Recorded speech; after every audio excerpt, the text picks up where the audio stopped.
Gua baru nonton Tate no Yusa season 3 episode 9. Di episode ini, kita akan melanjutkan pertarungan epik yang sudah terjadi di episode 8. Namun sebelum itu, jangan lupa kalian like, subscribe, dan follow jika kalian menemukan video ini di aplikasi Bus Station. Tonton ulasan ini sampai selesai ya. Ini peringatan buat kalian yang belum nonton episode 9. Lebih baik kalian nonton dulu karena jelas video ini mengandung spoiler. Nah, jika kalian tertarik untuk menonton pembahasan Tate no Yusa season 3 dari channel ini, kalian bisa cek playlist Tate no Yusa dulu. Di sana sudah ada pembahasan episode 2 sampai 8 yang sudah gua bikin. Jadi jangan lupa nonton.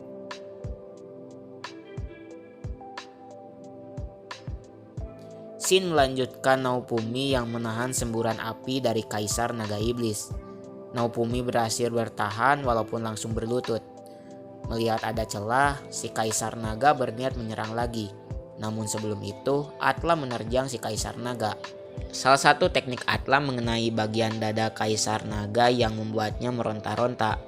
Serangan yang dimaksudkan untuk Naofumi malah menyerang dinding gua yang membuat aliran sungai yang di dalam gua mengalir deras dan menghanyutkan Naofumi dan party. Mereka berhasil selamat, namun mereka harus kembali menyusun rencana dari awal untuk mengalahkan si Kaisar Naga Iblis.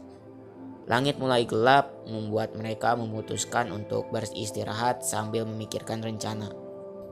Atla yang penasaran bertanya kepada Windia tentang kebenaran naga itu yang ia maksud ayahnya. Windia pun membenarkannya, dan di sini kita mendapatkan informasi baru tentang Windia. Saat ia bayi, seorang laki-laki yang sekarat membawa lari Windia kecil ke sebuah hutan. Kita belum tahu apa yang sudah terjadi yang menimpa orang yang bisa dikatakan ayahnya Windia ini. Namun jika melihat awan, awannya cukup gelap dan mungkin ia berlari dari desa Lurorona atau sekarang dikenal sebagai desa Naofumi yang baru terkena gelombang kehancuran. Jadi Windia dan Raphtalia adalah penduduk yang sama yang menjadi korban dari gelombang kehancuran yang muncul di backstory-nya Raphtalia di season 1. Mungkin ayahnya Windia yang sedang sekarat malah melihat seekor naga berwarna hijau.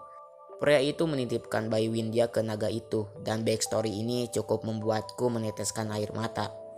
Kasih sayang seekor naga benar-benar tulus seperti kepada anaknya sendiri. Naga itu menjaga dan membesarkan Windia. Windia saat itu pernah menyentuh sisik naga yang terlihat terbalik, dan si naga itu kesakitan saat Windia menyentuhnya. Ia pun sadar kalau mungkin kelemahan naga ada pada sisiknya, dan Windia harus menjelaskan ini kepada Naofumi.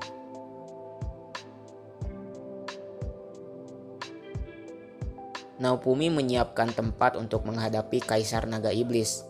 Tempat itu adalah tempat saat melawan Dragon Zombie. Tempat ini cocok karena jauh dari pemukiman warga.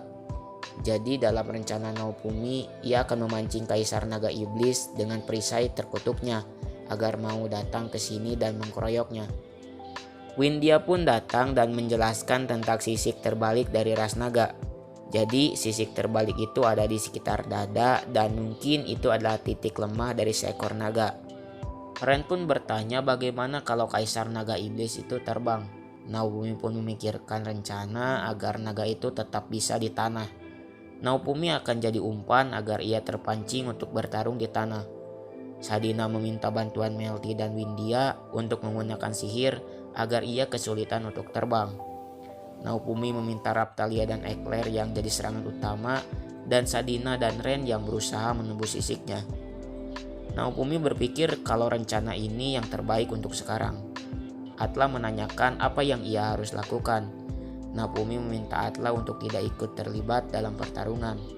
Naofumi meminta Atla untuk bersembunyi dan jika semua rencananya gagal, Atla adalah kartu truf terakhir agar bisa menembus sisik Kaisar Naga Iblis.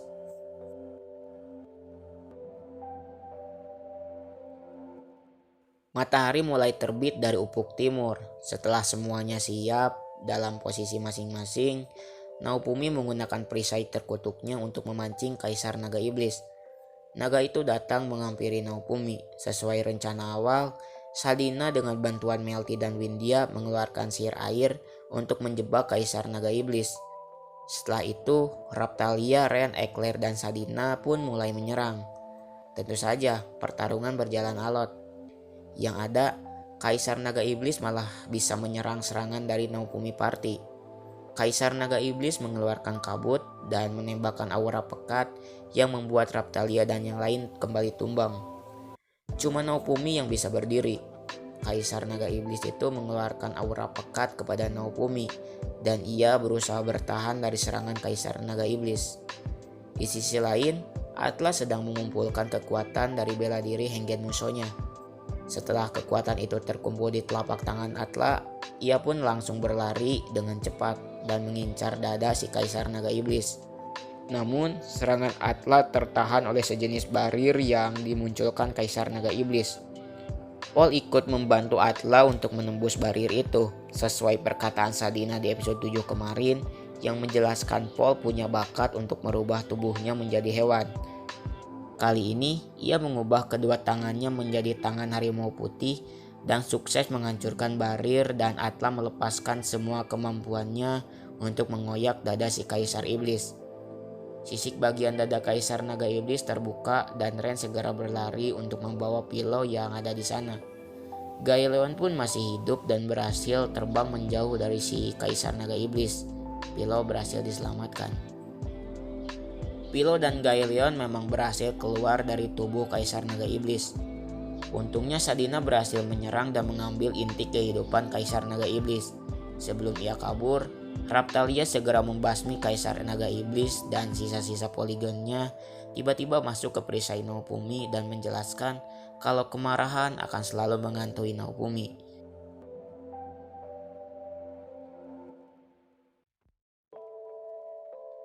Setelah ini selesai, Naofumi bergegas untuk kembali dan masyarakat di sekitar sarang naga berterima kasih kepada Naofumi yang sudah menyelamatkan mereka dari amukan naga lagi. Warga itu masih terus menyalahkan Ren gara-gara masalah sebelumnya. Namun Naofumi malah membalikan hinaan itu kepada mereka yang memperalat Ren untuk mengalahkan naga dan mencuri harta berharga dari naga itu. Gue gak terlalu ngerti sama perkataan Naofumi tentang mencuri harta berharga naga itu. Tapi kalau boleh beropini, menurutku harta yang berharga itu adalah Windia. Ren mengakui ia bersalah kepada Windia dan yakin ia tidak akan memanfaatkan perbuatannya. Namun, Windia sudah ikhlas dan malah berterima kasih kepada Ren yang sudah menyelamatkannya 2 kali. Tiba-tiba Naofumi mendengar suara laki-laki dan ternyata suara itu berasal dari Gaeleon. Ayah Windia kini bersemayam menjadi alter ego Gaeleon dan ia meminta Naofumi untuk tidak memberitahu kepada Windia yang sedang berusaha untuk mengikhlaskan dirinya. Episode 9 ditutup saat Pilo yang meminta Gaeleon untuk membalikan XP-nya dan Gaeleon membawa Naofumi dan Windia untuk terbang. Episode ini benar-benar bagus banget, CGI-nya jauh lebih bagus dari CGI kura-kura lemah di season 2. Fight dan backstory-nya Windia yang diisi sama soundtrack-nya yang ngena banget di jiwa ini. Pokoknya episode 9 sempurna bagi gua yang ingin melihat Tate no Yusa kembali bangkit. Terima kasih yang udah nonton sampai sini. Jangan lupa kalian tinggalkan like dan komentar. Jangan lupa juga kalian share ke teman-teman kalian yang suka Tate no Yusa juga. Gua minta subscribe agar gua bisa tetap hidup dan bikin video baru. Dan jika kalian nemu video ini di aplikasi Bastation, jangan lupa kalian untuk like dan follow. Gua Taufik undur diri, sampai jumpa.